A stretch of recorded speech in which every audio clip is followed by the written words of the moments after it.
কাজ পরামর্শের মধ্যে হয়। এটা হলো সূরার 38 নম্বর আয়াত। এখানে আল্লাহ পাক সুবহানাহু ওয়া তাআলা মুত্তাকিদের পরিচয় দিচ্ছেন। আবার বলছে একটু অ্যাটেনশন, যতক্ষণ থাকবেন একটু সবাই কেয়ারফুল থাকবেন। এখানে আপনাদের কষ্ট হচ্ছে আপনাদের। এই দেখুন, আমরা মুত্তাকি বলতে কি মনে করি? মুত্তাকি বলতে যে ইন্ডিভিজুয়ালিজম দ্বারা যে পরিচালিত, ইন্ডিভিজুয়ালি ব্যক্তিগতভাবে সে তারাবি বেশি পড়ে, হ্যাঁ, ব্যক্তিগতভাবে উনি ওমরা করে, উনি ব্যক্তিগতভাবে উনি কাজ করে। আমাদের তাকওয়ার কনসেপশনটা ইন্ডিভিজুয়ালিজম দ্বারা প্রভাবিত, ঠিক কিনা? তাকওয়াকে আমরা কি মনে করি? তাকওয়াকে আমরা একটা ব্যক্তিগত বিষয় মনে করি। আল্লাহ বলছে মুত্তাকিদের বিষয়টা দেখেন, এখানে আল্লাহ পাক শব্দ কি আনতেছেন? আল্লাযীনা আখিরাত কাদের জন্য? আল্লাযীনা আমানু, যারা ঈমান এনেছে, ঠিক আছে, ইন্ডিভিজুয়াল, এটা ব্যক্তিগত বিষয়। ওয়া আলা রাব্বিহিম ইয়াতাওয়াক্কালুন, আল্লাহর উপর যারা ভরসা রাখে। এরপরে ওয়াল্লাযীনা ইয়াজতানিবুনা কাবাইরাল ইসমি ওয়াল ফাওয়াহিশ, যারা বিশ্রী, অশ্লীলতা, কবিরা গুনাহ, পাপ, হ্যাঁ, এগুলো থেকে যারা বেঁচে থাকে, এটাও একটা ব্যক্তিগত বিষয়। ওয়া ইযা মা গাদিবু হুম ইয়াগফিরুন, রাগ যখন আসে তারা আবার কি করে দেয়?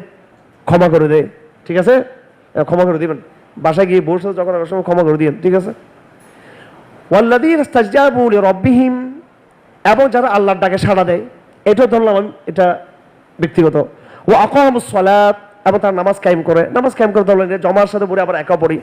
তারপর আল্লাহ বলতেছেন ওয়া আমরুহুম শুরা বাইনাহুম, তারা সমাজবদ্ধভাবে সমস্ত কাজগুলোকে তারা পরামর্শের মাধ্যমে তারা পরিচালনা করে।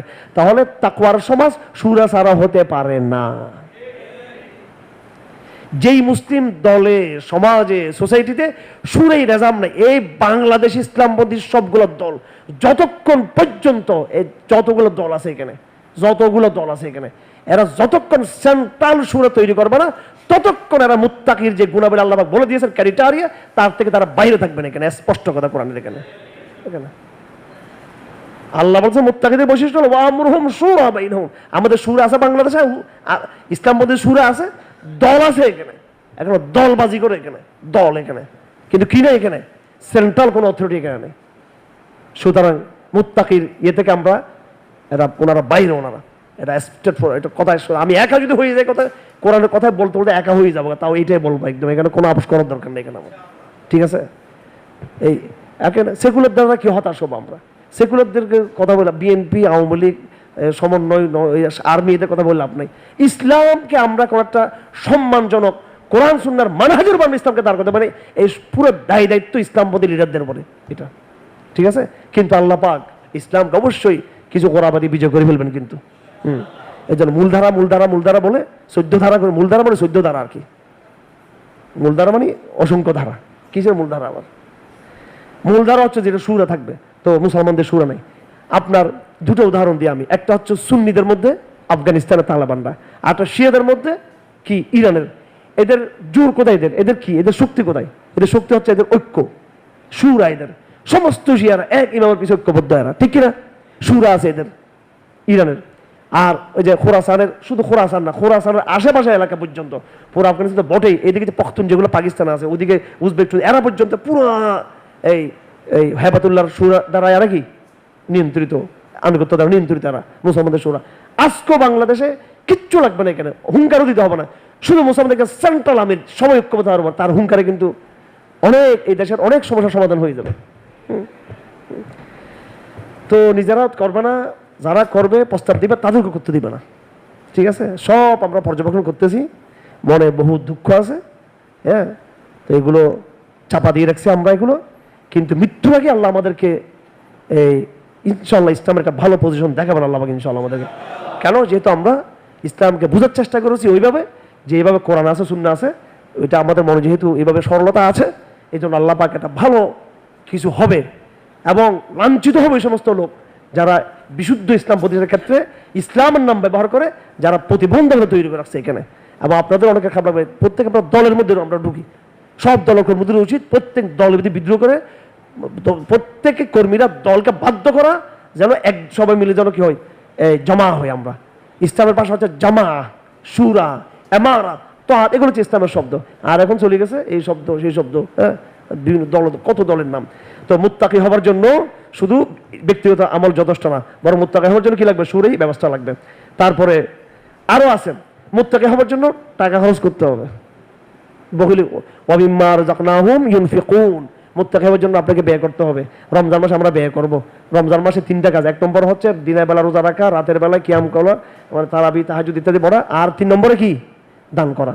আপনাদের মধ্যে যাদের সামর্থ্য আছে, হ্যাঁ, আপনারা বিপুলভাবে আপনারা এটাই সময় আল্লাহকে কি করার, হ্যাঁ, আল্লাহকে রাজি করার, এটি যত বেশি আমরা কি করব, দান করব। তারপরে আরো কাজ আছে। যখন এই মুত্তাকি লোকরা যখন নাকি কোনো মারামারিতে পড়ে যায়, তখন তার আচরণটা কি হবে? আল্লাহ বলতেছেন ওয়াল্লাযীনা ইযা আসাবাহুম বাগয়ুন হুম ইয়ানতাসিরুন, যখন তাদের উপরে অন্যায় করা হয়, জুলুম করে, তখন তারা প্রতিরোধ করে। এটার কি করে? এটার, হ্যাঁ, ঠিক আছে, গুম করতে আসলে এদিকে ওইখানে ধরে ফেলবেন, ঠিক আছে, পারবেন না এবার? হ্যাঁ, উঠতে যদি বলো যে একটু কথা ছিল, তোমার সাথে কথা আছে, আমি ঢুকো আগে, তুমি আগে, সবাই ঐক্যবদ্ধ থাকবেন এরকম, ঠিক আছে, তখন এই সময় তো আর চলবে না। হ্যাঁ, তো যদি জুলুম করা হয় হুম ইয়ানতাসিরুন, তারা কি করে?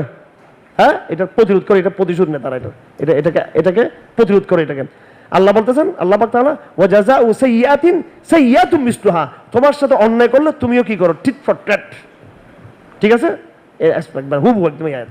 ওয়া জাযাউ সাইয়্যাতুন সাইয়্যাতুন, যেমন কুকুর তেমন মুগুর। ওয়া জাযাউ সাইয়্যাতিন সাইয়্যাতুন, বলেন ওয়া জাযাউ সাইয়্যাতিন সাইয়্যাতুম মিসলুহা। হ্যাঁ, কোরআন শরীফ আবার কিন্তু আবার নরম হয়ে যাচ্ছে গেলে বলে, হ্যাঁ, ফামান আফা ওয়া আসলাহা ফাজু আলাল্লাহ, হ্যাঁ, তারপর কেউ যদি ক্ষমা করে দেয়, আমি ওই একটু দুষ্টরা ক্ষমা করে দিয়েছি আলিফেরে, আমারটা আমি ক্ষমা করছি আর কি, সব খেপে গেছে বাইরে আমার, ওই যে র্যাবের ফাজিলটা আর কি, ঠিক আছে, এই তো রমজান মাস আমাদের নিয়ে গেছিল সে, এবং আমার সাথে মারাত্মক আচরণ আমার পরিবারের সাথে সে করছে, কিন্তু আমি আমারটা ক্ষমা করছি।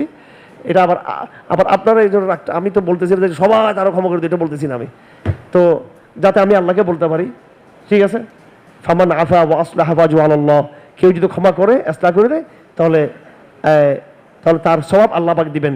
ইন্নাহু লা ইউহিব্বুয যালিমিন, আল্লাহ পাক জালিমদেরকে পছন্দ করেন না। এরপর আল্লাহ বলতেছে ওয়ালা মান তাসারা বাদা যুলমিহি, হ্যাঁ, কেউ যদি মুজলিম হওয়ার পরে প্রতিশোধ নেয়, আল্লাহ বলতেছেন তার কোনো দোষ নেই, সে প্রতিশোধের সে কি করতে পারবে? যে কোনো মুসলিম কি করতে পারবে? প্রতিশোধ নিতে পারবে।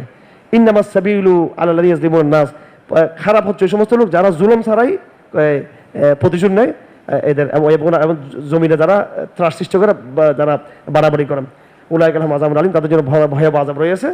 শেষ আল্লাহ বলতেছেন ওয়ালা মান সাবারা ওয়া গাফারা, যারা ধৈর্য ধারণ করবে এবং ক্ষমা করে দিবে। ভাই, এই ভাই, খুব খেয়াল করি, ইসলামী দাওয়াতের, ইসলামী বিপ্লবের একটা বড় উপাদান হলো, ইসলামী বিপ্লব সাফল্যের একটা বড় শর্ত হলো সাধারণ ক্ষমা ঘোষণা করা। কি করা? ক্ষমা ঘোষণা করা। এখন তো আমরা আওয়ামী লীগ বানা দিবেন সবাই, বলে এতক্ষণ তো ঠিক ছিল, শেষ এসে তো আপনি আবার এটা তো ইয়ে গেল। এখন আমি কি বলতেছি, পুলিশ যারা গুলি করছে, মন্ত্রী যারা গুলি করছে, এমপি যারা গুলি করছে, হাসিনা যে গুম করেছে, হাসিনা বসে বসে, ঠিক কিনা?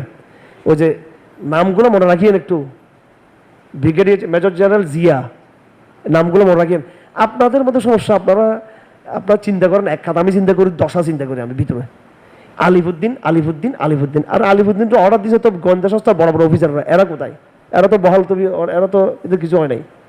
আলিফুদ্দিন আমাকে নিজে বলছে যখন ক্ষমা চাচ্ছিল, উনি ওর একটা সংস্থার নাম নিয়ে বলতেছে যে ওদের হুকুম আমরা করছি, এদের কোনো ইয়ে নেই। হাটাজারিতে আমাদের মামলা দিল পুলিশের বিরুদ্ধে, অথচ পুলিশকে কিন্তু সেই সময় একটা নির্দেশ আসছিল ঢাকা থেকে, এবং কারা ওগুলো কিন্তু এই একটা নামও কিন্তু মামলা আসে কিন্তু। তো এখন বড় একটা রাগব বল ধরা পড়ছে, সেটা হলো কি, মেজর জেনারেল কি করার তাফসির। আমি খুব জেনে শুনে ঠান্ডা মাথায় কথাগুলো বলতেছি। এটা জিয়ার নামটা জানেন তো? জিয়া ছিলেন, জিয়াকে জিয়াউল হাসান, মেজর জেনারেল জিয়াউল হাসান।